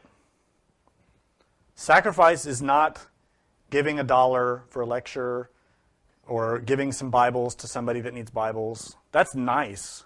That is not sacrifice. Think about the word sacrifice. When you sacrifice something, it's painful. You give a lot. It doesn't need to be money or goods. It can be energy. It can be time. It can be attention. It's to give what's needed. Not to get something, not to get praise, but because it's needed. This is the whole clue of the Mahayana path, which is Gnosis. This is a Mahayana teaching, a greater vehicle teaching. And the basis of that path is bodhicitta, the awakening mind. which is the essence of Christ, which gives. Great example of that is this event that's coming up soon, which we call Good Friday and Easter. That whole holiday, if you study it carefully, you will understand more about what we've been talking about today. If you read the gospel and study what happened to Jesus, a great master who represented Christ in the cosmic drama. The death is his, not only death of all that's impure, the death of sin, it is also the death of self as an act of sacrifice for others. Everything that he did, everything he said, was for others. That sacrifice. He didn't do it with money. He did it with his energy, with his love. That sacrifice. So through that type of death, he earned a type of birth which is incomprehensible, which we celebrate on Easter. We celebrate on Christmas. So we need to study those symbols as they apply to ourselves, and we'll have lectures about that coming up. But to be more specific with the question, it comes down to what we earn. And that has to be a relationship between us and the law of karma, if we can earn it. It is possible, yes. In other lectures, you said that the most of us will not receive another physical body. If we do not get another, and we go to the abyss to get purified, is the work we do up until the pointless, until now is pointless, or will be useful the next time we get a human body? That's also a great question. Yes, in previous lectures, I explained what Master Samael explained, which is that most of us are on our last or next to last existence in a humanoid body. And this is because of the natural stages of evolution that this human race is passing through. We are at the end of an era. Humanity is a collective mind. We all like to think we're individuals, but really, we're animals with intellect. And animals move in groups.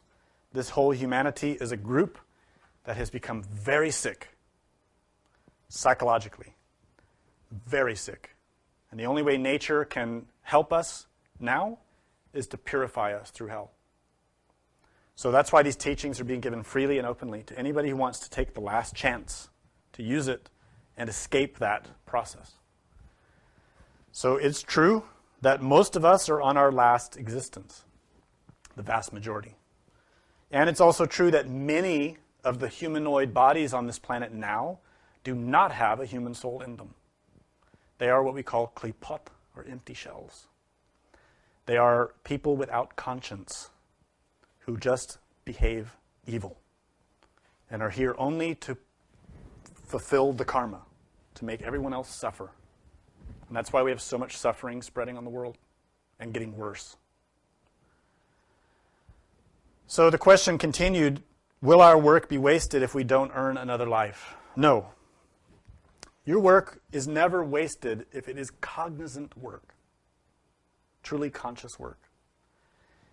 What that means is that if you truly learn something in your soul, that will be part of you for eternity, forever. But if you're only learning it with your personality or your intellect, you will lose that.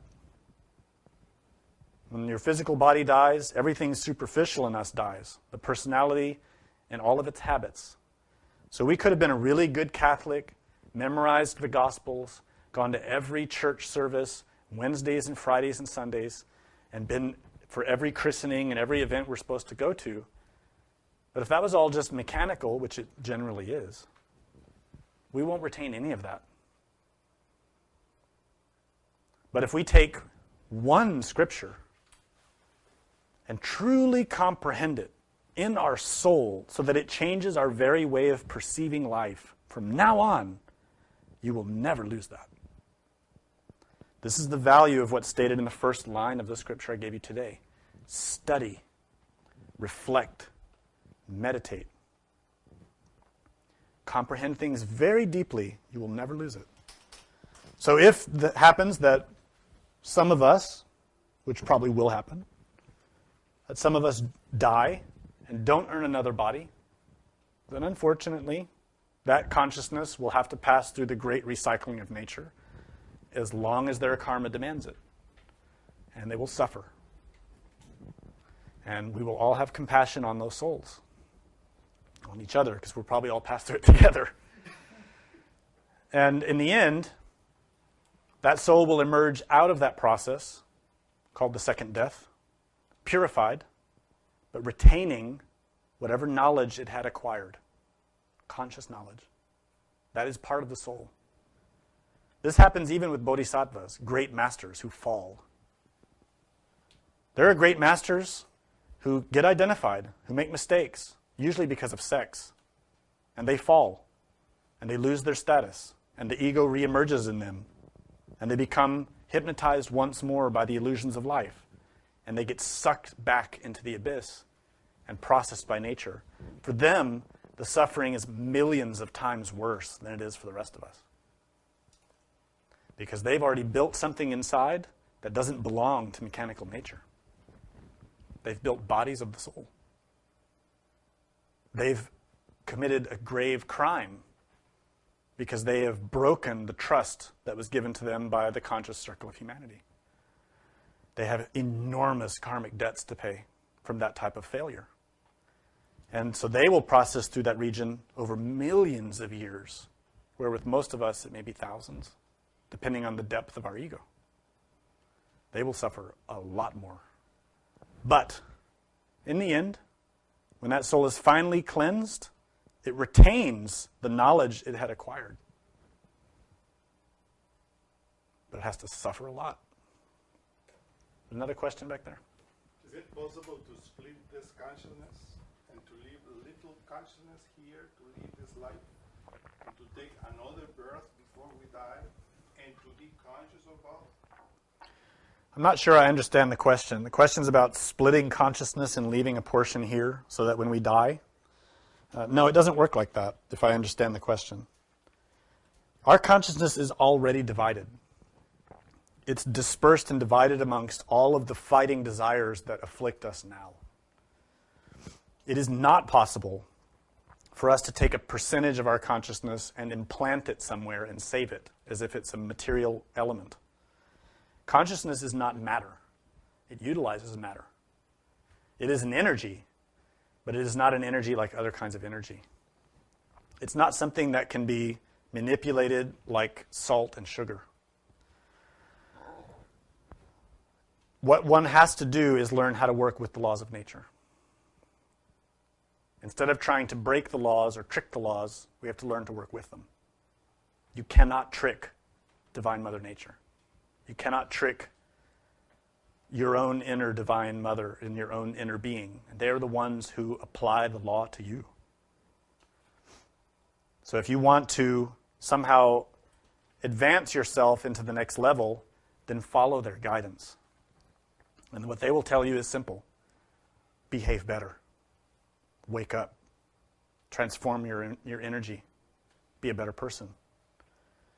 Stop making these mistakes you've been making for centuries. And if you follow their guidance, you won't need any kind of trick, dividing yourself like some comic books try to tell us that we can do. Any other question? What is the relationship between the essence and the sexual energy?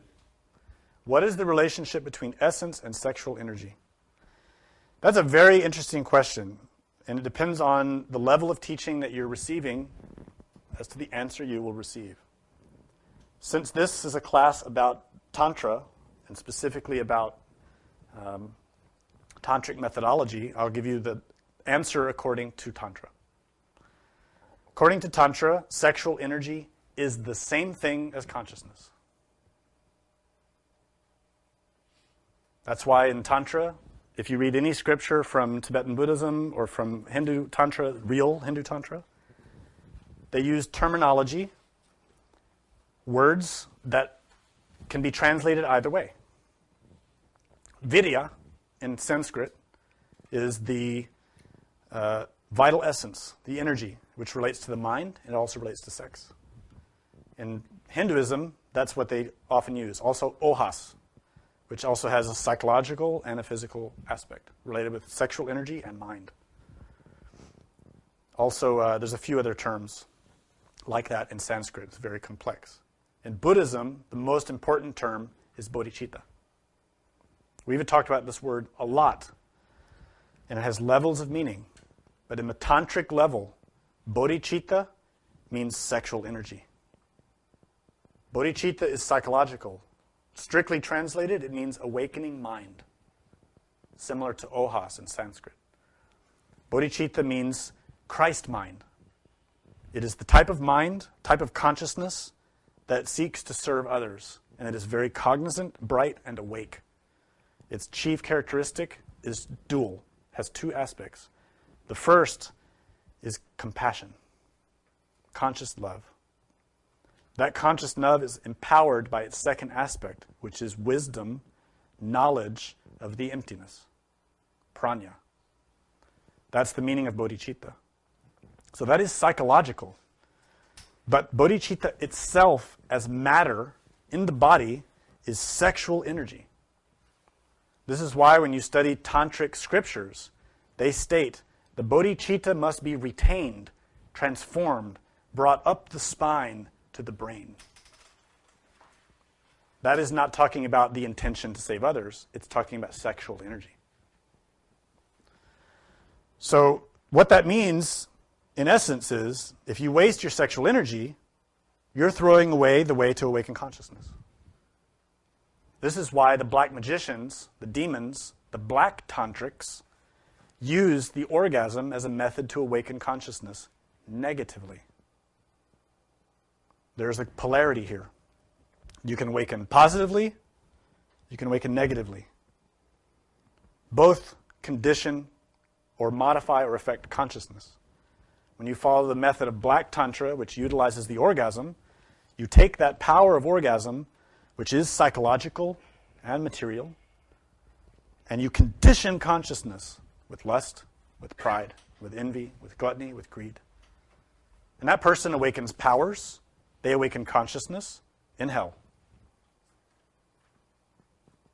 The white tantric retains the sexual energy, purifies the mind, and uses that power to awaken consciousness unmodified by lust, by greed, by gluttony, by fear.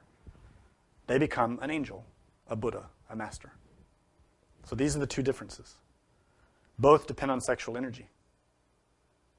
And that's not only the energy used in the sexual act, but the sexual energy that's used from moment to moment. It's the most powerful energy in us. It is not just in the glands. That energy affects our entire organism and our entire psychology. The root modifier or manager of sexual energy is the pineal gland, which is in the center of the brain. That demonstrates and proves its psychological component. And notice, when sexual energy is active, your mind can't think of anything else. Because the sexual energy in the mind can never be separated. Thus, if you want to free your mind from suffering, you have to free your sexual energy from lust. Simple. Another question? If someone has taken their own life 4 years ago, and as a result of that someone has awakened their consciousness, can their suicide be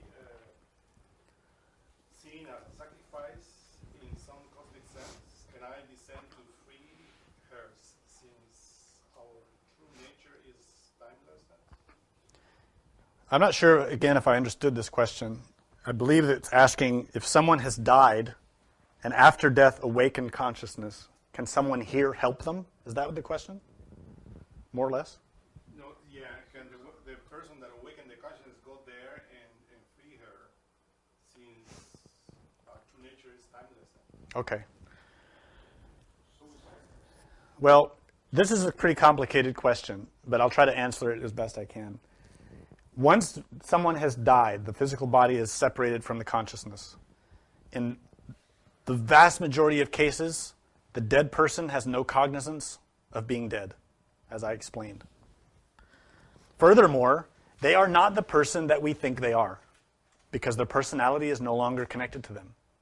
So if it was our friend named Mary, who we grew up with and went to school with, Mary, that student who had all those ways of talking and thinking and believing and acting, Mary's gone. Personality is dead. What's in hell is the mind-heart, which may have another name, totally different way of perceiving.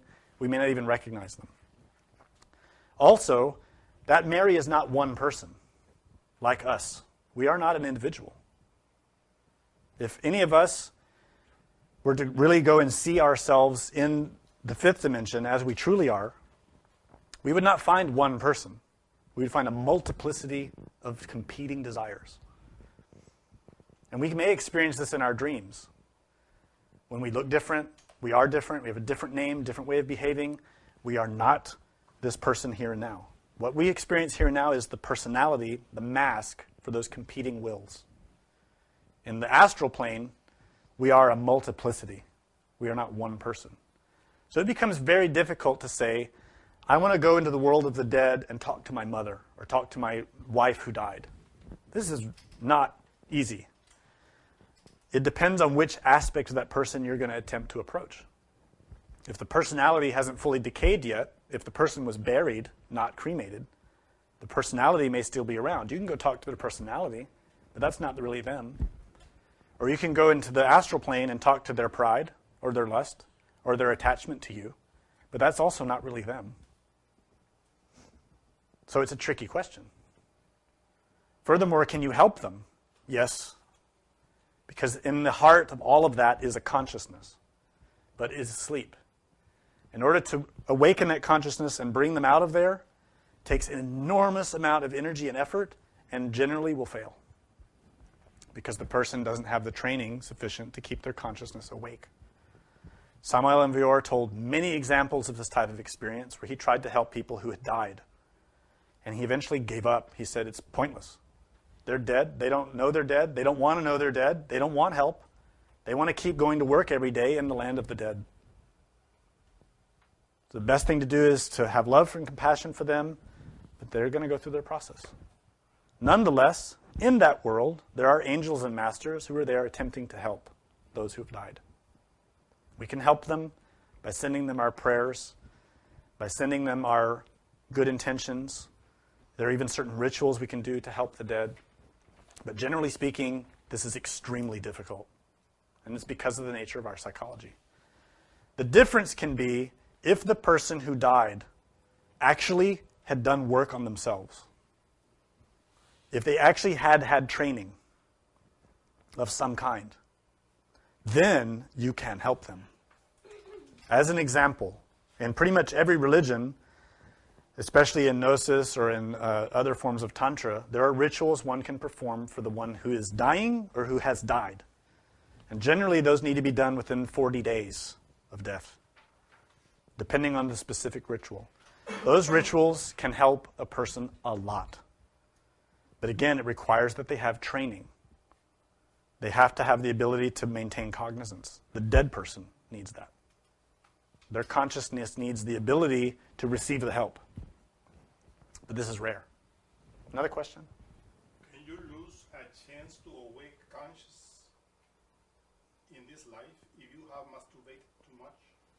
Can you lose the chance to awaken consciousness in this life if you have masturbated too much? You can always have a chance to use consciousness and awareness just by remembering to do it. We lose the chance to use consciousness when we forget ourselves. Anytime that we forget ourselves, we've lost it. And we forget ourselves all the time, all day long. Most of us go days, even having received this training. We can go days, even weeks and months, and all of a sudden, oh, I need to be observing myself. It takes a lot of training to learn to be consistent and to establish this as our way of living. Expect that it can take years to learn it. Just expect that. Don't expect to become skilled at this in a few days or a few weeks. You might. But if you go into it expecting, this might take me 20 years to learn, it's worth it. Even if it takes 40 years, it's worth it. It'll make a difference. However, If you're masturbating, if you're having orgasmic sex, mechanical animal sex, you are directly contradicting your efforts to do this. Directly contradicting it. You're taking the very power that gives you the ability to do this and throwing it away. Not only that, you're feeding lust and making it stronger. Any desire that you feed, you strengthen it. Just imagine that you've discovered that inside of your mind is a big gorilla. A big gorilla. And he's hungry. And he's hungry for whatever you've always been feeding him. Lust, the orgasm, pride, gluttony. He loves Twinkies. He loves ding-dongs. He loves whatever it is you love to eat. And he's very lazy. All those characteristics that you have that are harmful. But the main one is lust in all of us. So you've heard this teaching now and you think, oh gosh, I really want to try this. I want to stop wasting my energy feeding that gorilla. I want to save that sexual energy for divine purposes. I'm tired of suffering. I want to awaken and experience reality. I want to see the truth. I want to talk to God. I want to talk to a master. I want to see the real thing. I'm tired of this. Well, I'll tell you, the gorilla is going to get real mad. Real mad. And real hungry. And he will do everything in his power for you to feed him. It is very difficult, especially in the beginning. This is why it's so important in the first place, as the scripture stated, study, reflect, and meditate. Study the teachings a lot. You need to learn to train yourself, to really understand it, to have deep conviction about it. This cannot be something superficial. If it's superficial in you, you won't stick to it. I guarantee it. You need to understand it with your heart, not the intellect, with your heart. When you get it in your heart, and you know it, then you'll look at that gorilla and say, why would I feed you? You're an animal, a beast in my mind, who only makes me and everyone else suffer. Why would I make you stronger? Why would I give you that energy that you want me to give you? The orgasm, chocolate cake, whatever it is we indulge in, we're gluttonous about, or we want to feed and nourish in ourselves egotistically. You can eat chocolate cake. Don't say I'm not trying to take you away from your favorite sweet. Unless it's gluttonous. And then you should consider it. The point is, any behavior that you engage in and you feel in your heart, I know it's wrong, you need to stop. That's really what this is all about. Wouldn't it be nice to have a life in which you didn't feel regret?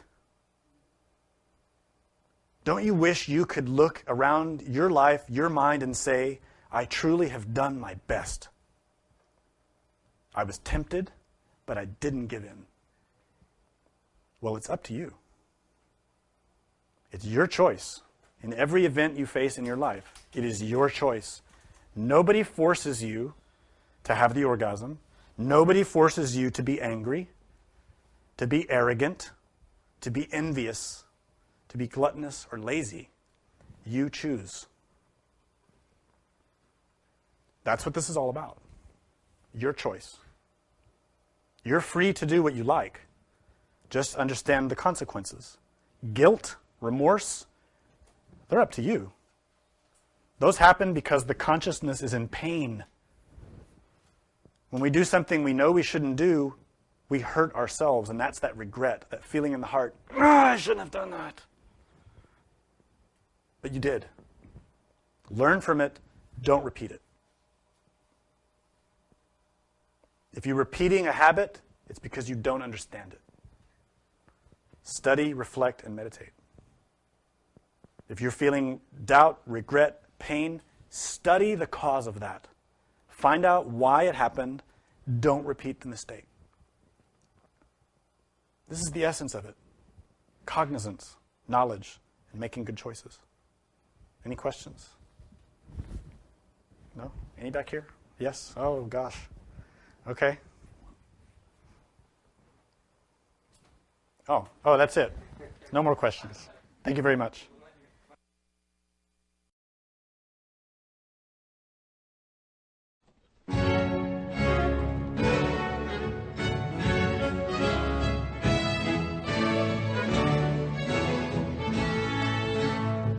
The presentation of this lecture was made possible by donations from listeners like you. Help Gnostic Radio to help others. Make a donation by visiting gnosticradio.org.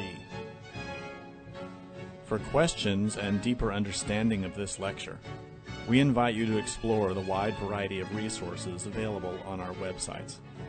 Thank you for your support. May all beings be happy.